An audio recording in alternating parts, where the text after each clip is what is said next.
Nidoqueen gets a massive poison jab farm that the opponent sends back out Dragonite looking to sponge some energy. And my god, they might just live to regret that decision. Stone Edge picks up that one hit KO. Out comes Registeel. The opponent probably thinking, surely you're running Poison Fang. Who doesn't run Poison Fang? Well, surprise. Welcome back to the channel. As you can tell from the intro, we are in for one hell of a roller coaster of emotions today, with Say Switch Shadow Nidoqueen running Twin Nukes in the Open Ultra League. Today's battles have been submitted to the channel by TangyPlatypus. As you can tell, the starting elo is around 2700, and he made it all the way back to Legend rank using this team.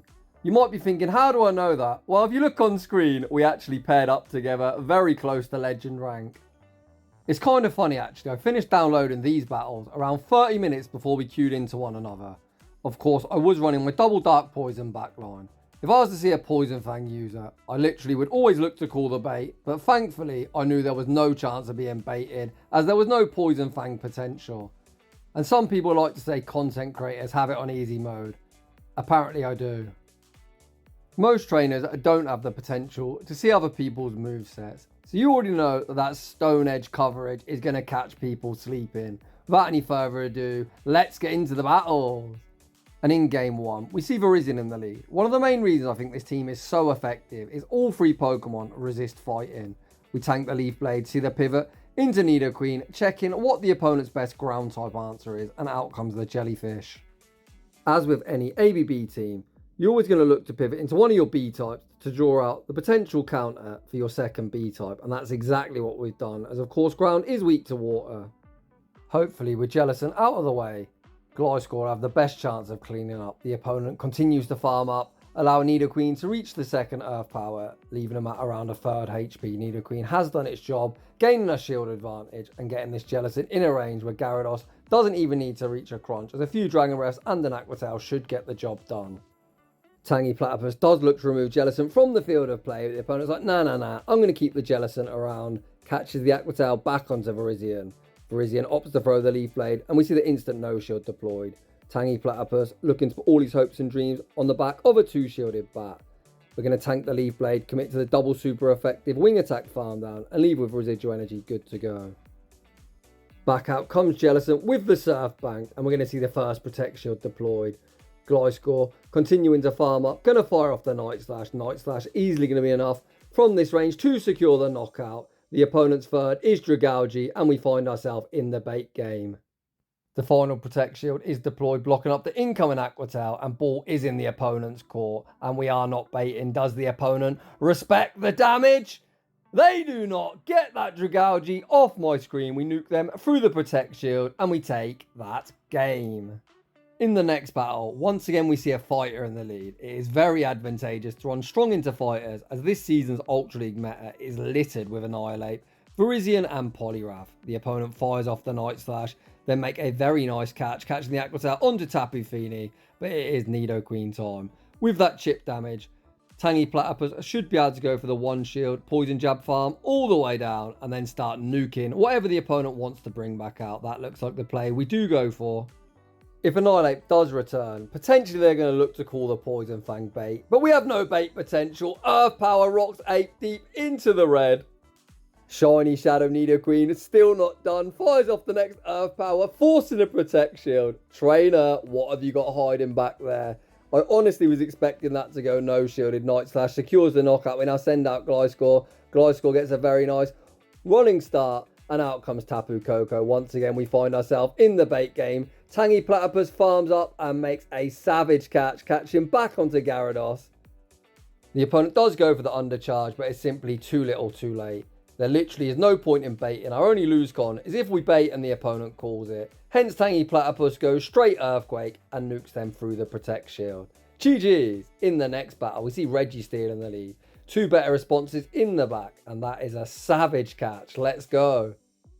Very, very nice play. Catching the single resisted Zap Cannon onto Gliscor. Flying does take super effective from electric, but ground does double resist. It's interesting that the opponent is staying into chip and dip. If they don't like this ground type, they're certainly not going to like our Nidoqueen that is lurking. TangyPlatypus fires off the Earthquake. Earthquake goes unshielded. Unfortunately, we're still going to need an Earthquake to knock out from this range, as Registeel is incredibly thick and we've been debuffed. We fire off the Night Slash, look to fire off the next Night Slash, but the opponent just about outpaces. However, they found himself in perfect farm down range for either Pokemon. TangyPlatypus could commit to the Dragon Breath farm down, not to reveal his third. But I actually like this play. If the opponent doesn't like ground types, we may as well bring the next one out and get ahead in energy, and that's exactly what he does. Nidoqueen completely walls all of this energy, especially when the opponent goes to the double resisted Zap Cannon rather than the single resisted Focus Blast.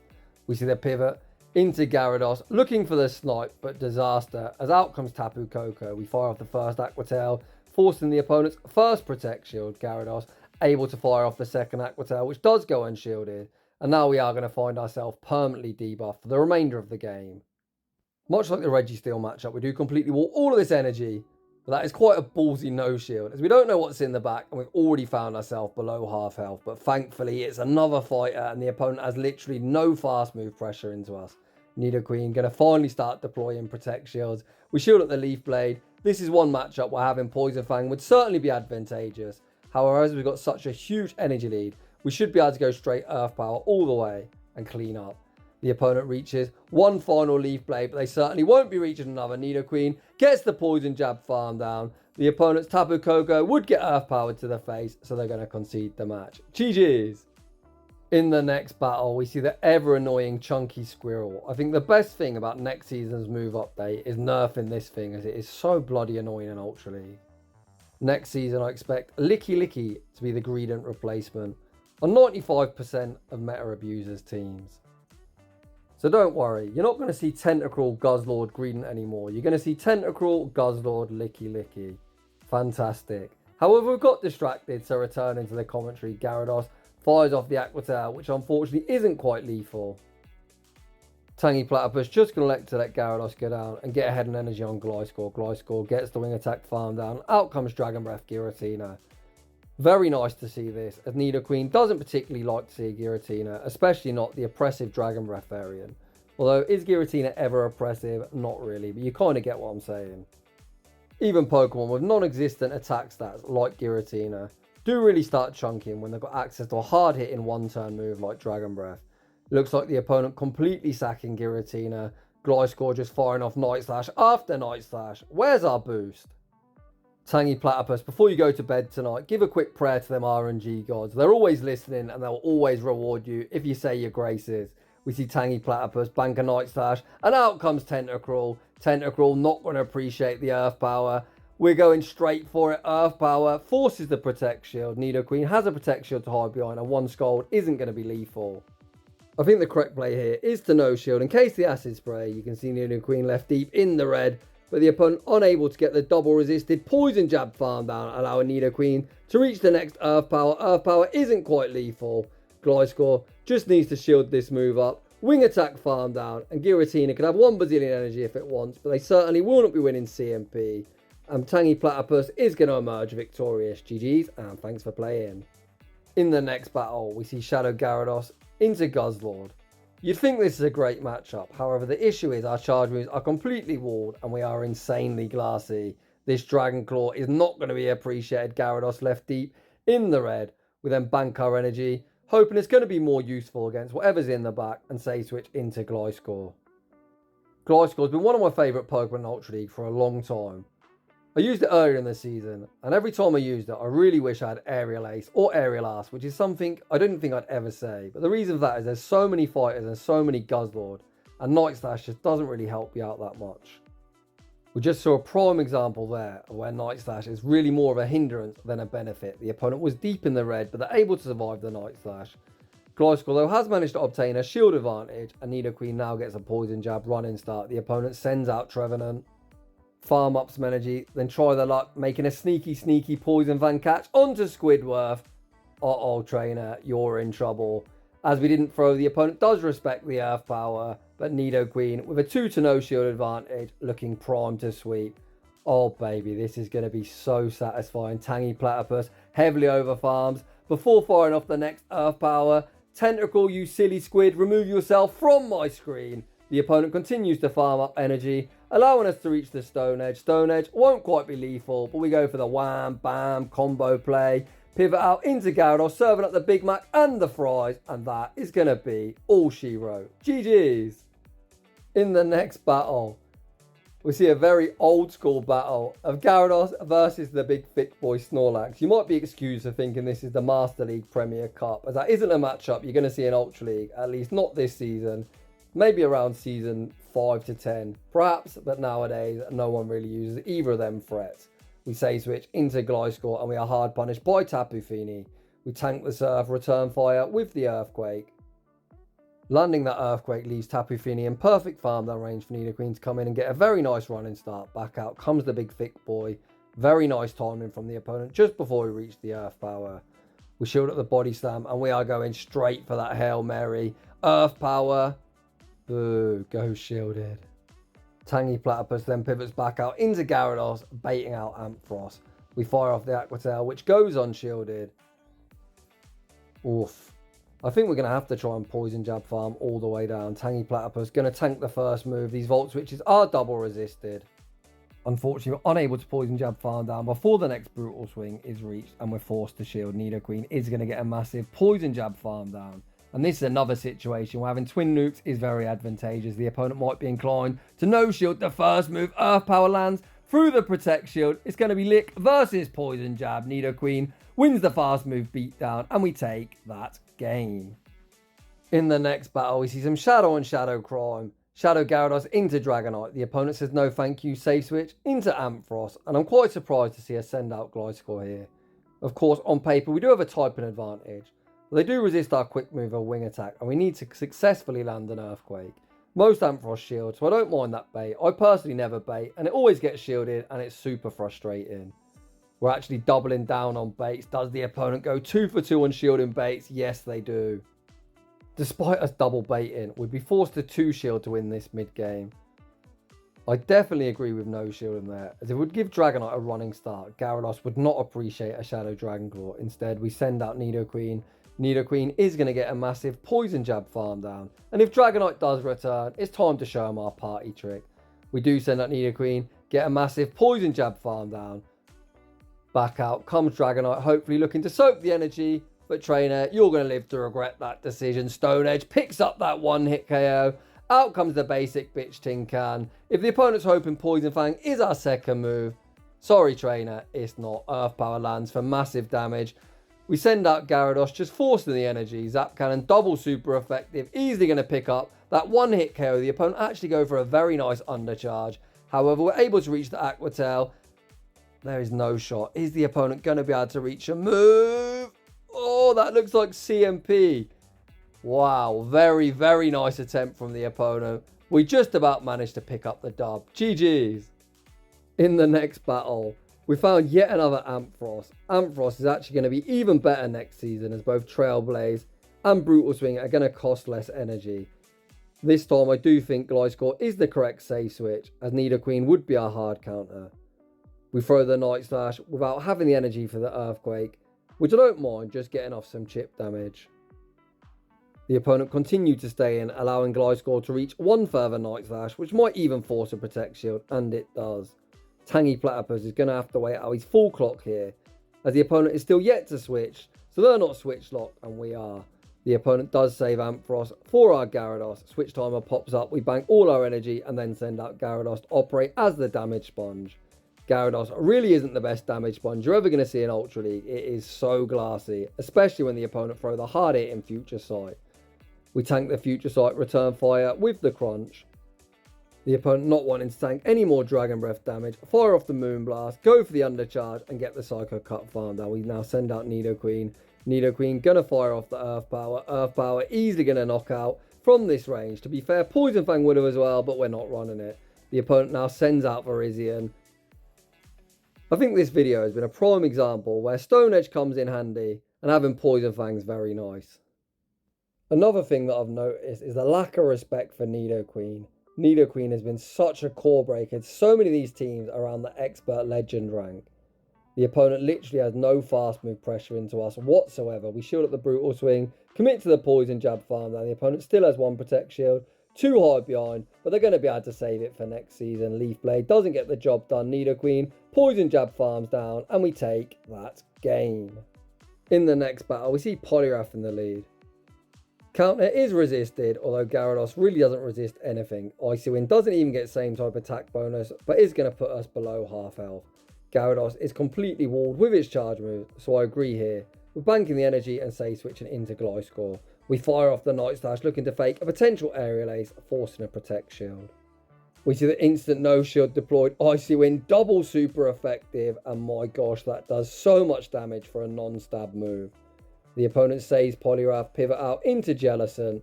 We're able to reach the first Night Slash. The opponent looking for that Hex farm down, so Gliscor able to reach one further Night Slash, getting Jellicent below half health. TangyPlatypus sends back out Gyarados with the Crunch Bank, looking to deny the energy. Jellicent gets removed from the field of play with a whole boatload of energy. The opponent sends back out Poliwrath. We fire off the Aqua Tail. I thought that was CMP. The counter did come through, although incredibly delayed. We now send out Nidoqueen with a 2 to no shield advantage. This, of course, is going to be an Icy Wind, but we've got 2 shields and we need to start using them. The opponent now sends out Giratina. Nidoqueen debuffed. Probably going to have a hard time getting rid of this thing. I don't think 2 Earth Powers are going to be lethal. My gosh, nowhere near lethal. Despite being debuffed, and in a type disadvantage matchup, we should still be pretty good here. We've still got a Protect Shield to hide behind. TangyPlatypus can just look to stall out his timer and look to snipe with some Dragon Breaths. Hopefully after this charge move, Switch Timer will pop up, and it does. We look for the snipe, which we get. The opponent has no win con remaining, and they are going to concede the match. Nicely done. In the next battle, we're going to see another battle more commonly seen in the Master League Premier Cup, Gyarados Dragonite. You can see Shadow on Shadow Crime. The opponent is so glassy, we're able to go for the 1 shield Dragon Breath farm all the way down and leave with residual energy. The opponent sends out Ampharos. We see the pivot into Gliscor, baiting out Poliwrath. Again, unless the opponent has a Magic 8 Ball or the very controversial Discord bot. They don't know we haven't got Aerial Ace, so we force a Protect Shield. At this point, we're just going to allow Gliscor to go down. The opponent goes to the undercharge on the Icy Wind, get a very nice counter farm down, a very nice play there. However, Gyarados has almost 2 Aqua Tails banked. We send back out Gyarados, fire off the first Aqua Tail, forcing a Protect Shield. TangyPlatypus says, Gyarados, thank you very much for your contribution, and leaves it all down to Nidoqueen to clean up. Of course, we're just going to shield up whatever Poliwrath throws, as this is the hardest hitting move left in the game. Of course, they go for the Icy Wind, hoping to debuff Nidoqueen's attack. But no debuff is going to save this opponent's fate. Earth Power still almost picks up that 1-hit KO. We Poison Jab farm down Ampharos, Poison Jab farm down Poliwrath, and we're going to move swiftly on to the next battle. For Alligator, I cannot believe we're almost 18 minutes into an Ultra League Shoutcast at this elo range, and this is the first Gator sighting. The opponent farms up to a potential crunch, and they've got it. Luckily for us, no debuff. TangyPlatypus says, I see your crunch, and I raise you my own crunch. Crunch, force a Protect Shield, and we get the defense shop, and just look at this Dragon Breath damage. Very, very nice fast move timing from the opponent. Throwing the Hydro Cannon just before our Aqua Tail. We now send out Nidoqueen. Of course, we're going to return the shield, as Hydro Cannon would do a lot, but we are going to leave with residual energy good to go. The opponent sends out Annihilate behind an energy into something that resists counter. Trainer, are you weak in the back? We fire off the Earth Power, and I certainly like this pivot, sending out Gliscor. Even though they got Ice Punch, I think we put it all on Queen. The opponent fire off the Shadow Ball, then pivot out into the basic bitch tin can. Unfortunately, despite us being a Shadow, Earthquake has been nerfed, and even pre-nerfed, it wasn't enough to pick up that 1-hit KO, but it still does pretty respectable damage. We then fire off the Night Slash, looking to get this tin can as low as possible, leaving it in Poison Jab farm down range, which we do.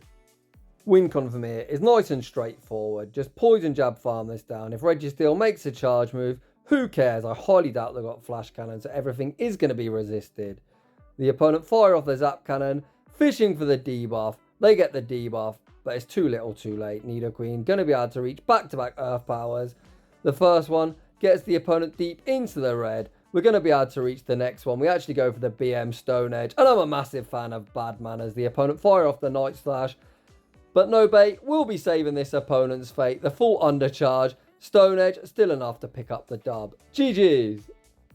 And that is going to wrap things up for today's video. Huge shout out to TangyPlatypus for the battle submission. He was actually kind enough to send me 4 sets. Unfortunately, Due to being the summer holidays in the UK, I've got a lot of other responsibilities I'm juggling around and I'm unable to get such a long video out. A few of my recent videos have been nice and long, but unfortunately I just can't keep it up until the kids return to normal action. If you're enjoying the content, smash that like button. If you're new, consider subscribing. If you like your battles featured on my channel, a link to a battle submission form is down below. And as always, a huge thank you to everyone for watching, and I'll see you all in the next one.